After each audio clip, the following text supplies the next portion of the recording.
میں دوستوں کے ساتھ لیٹ نائٹ پارٹی پر گیا ہوا تھا۔ پارٹی میں تو ٹائم کا پتہ ہی نہیں چلا۔ جب میں نے گھڑی دیکھی تو گھڑی رات کا 1 بجا رہی تھی، جس سے میں کافی پریشان ہو گیا۔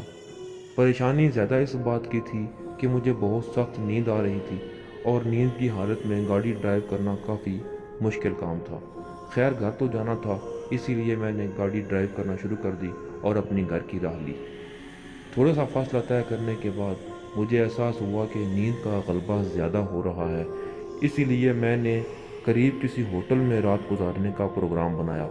بس یہی سوچ کر میں نے اپنی گاڑی کا رخ ایک ہوٹل کی طرف کر دیا۔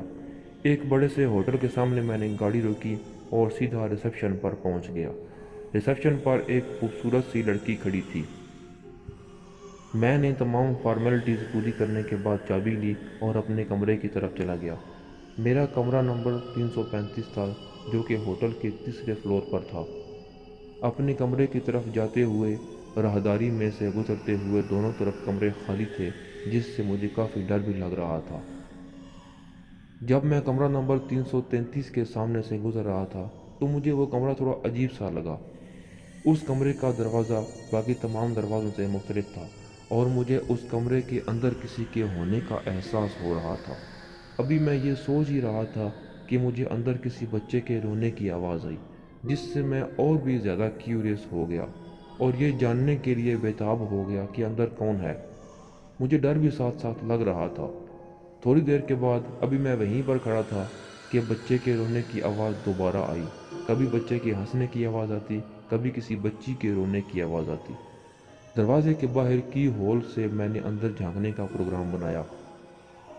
مجھے ایسا کرنا تو نہیں چاہیے تھا، لیکن میں بہت زیادہ کیوریس تھا، اس لیے میں نے ایسا کیا۔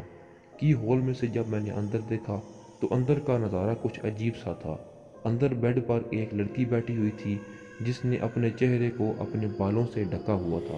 اس نے اپنے بال آگے کو کیے ہوئے تھے، جس سے اس کا چہرہ واضح نہیں ہو رہا تھا۔ میں نے اس کو اگنور کیا اور سیدھا اپنے کمرے میں جا کر سو گیا۔ رات تو سکون سے گزر گئی۔ صبح جب میں واپس جا رہا تھا تو میں اسی کمرے کے سامنے سے گزرا تو میرے ذہن میں خیال آیا کہ کیوں نہ دوبارہ اس کی ہول میں سے دیکھا جائے۔ میں نے جب دوبارہ اسی کی ہول میں سے دیکھا تو مجھے اندر کچھ نظر نہیں آیا سوائے سرخ رنگ کے۔ اندر مجھے صرف سرخ رنگ نظر آیا۔ میں نے سوچا کہ شاید اس لڑکی کو رات کو پتہ چل گیا ہو کہ مجھے کی ہول میں سے کوئی دیکھ رہا ہے، اسی لیے اس نے کی ہول کے آگے کوئی سرخ رنگ کا کپڑا لٹکا دیا ہے۔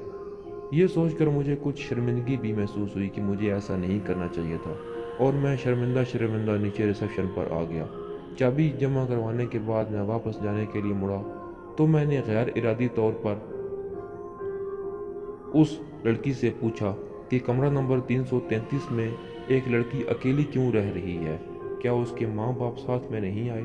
جس پر اس لڑکی کا رد عمل کچھ عجیب سا تھا۔ وہ لڑکی تھوڑی گھبرا گئی اور اس لڑکی نے کہا کہ کمرہ نمبر 333 میں تو کوئی بھی نہیں رہ رہا، بلکہ وہ کمرہ تو کافی عرصے سے بند پڑا ہوا ہے۔ جب میں نے کمرہ بند ہونے کی وجہ پوچھی تو اس نے بتایا کہ کافی عرصہ پہلے ایک فیملی اپنی ایک بچی کے ساتھ رات کو یہاں آئے تھے، لیکن رات کو انہوں نے اپنی بچی کو قتل کر دیا اور یہاں سے بھاگ گئے۔ جب عملہ صبح کمرے کی صفائی کرنے کے لیے کمرے میں گیا تو انہوں نے کمرے میں اس بچی کو مردہ حالت میں پایا۔ بس اسی دن کے بعد اس کمرے کو ہم نے پکا بند کیا ہوا ہے۔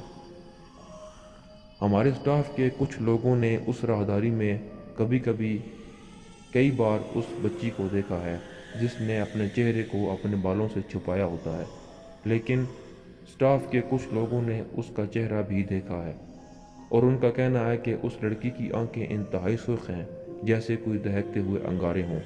جیسے ہی میں نے یہ سنا تو میرے پاؤں کے نیچے سے زمین نکل گئی اور میں یہ سوچنے لگا کہ جب میں نے کی ہول میں سے دیکھا تو اندر سرخ رنگ، کیا وہ اس لڑکی کی آنکھیں تھیں؟